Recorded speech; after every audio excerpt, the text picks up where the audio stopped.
In August 2010, the Japanese word Hikikomori was added to the Oxford Dictionary of English.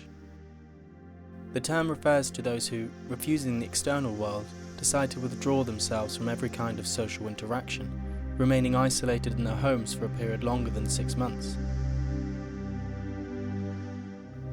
The phenomenon that started in Japan in the middle of the 80s has spread to become, nowadays, a serious social scourge.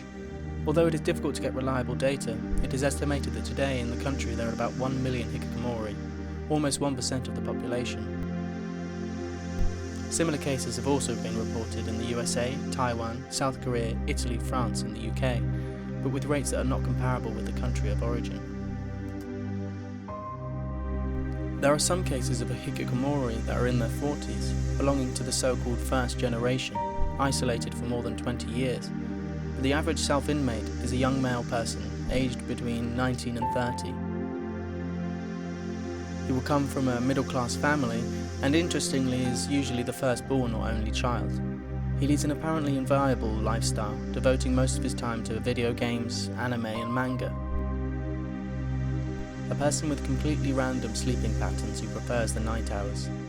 In regards to the dreaded social relations, it prefers those mediated by the internet rather than the direct ones like social networks, forums and online gaming.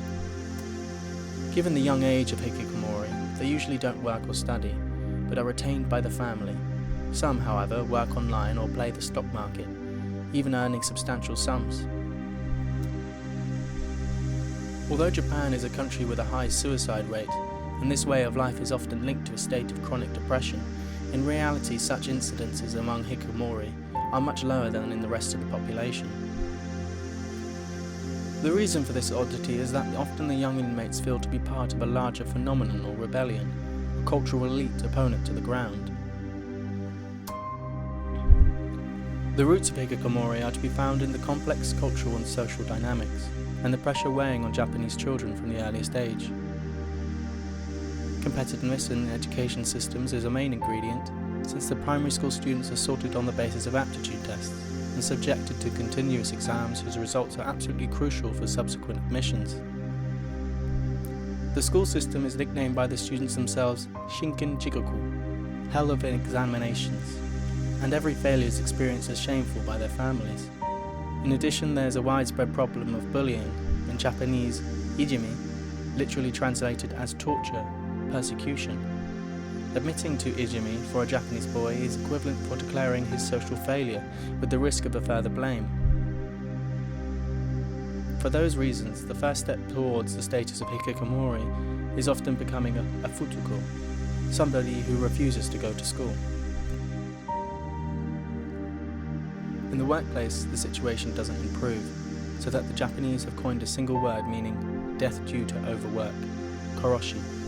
It normally occurs for heart attack, stroke or suicide. In Japan, in fact, due to the culture, the employees are tied into a relationship of devotion and loyalty within the company, and long-hour work marathons have become ordinary rituals of obedience and subservience, especially in large corporations. The country holds the sad record of an outstanding 28% of its employees that exceed 50 hours of work per week. Hikikomori is therefore not a self-standing problem, but it manifests itself as the tip of an iceberg of a much broader crisis of human and social relations that goes beyond national boundaries. For this reason, despite many initiatives to contrast the problem, every year thousands of young people join the ranks of young urban hermits, whose number increases exponentially. In fact, if Japan, as well as many other countries, do not emerge a clear determination to put an end to the exhausting rat race of profit, and if the pace dictated by production don't replace that of a human need, it is inevitable that some frightened little mice will occasionally seek shelter and protection within the domestic walls.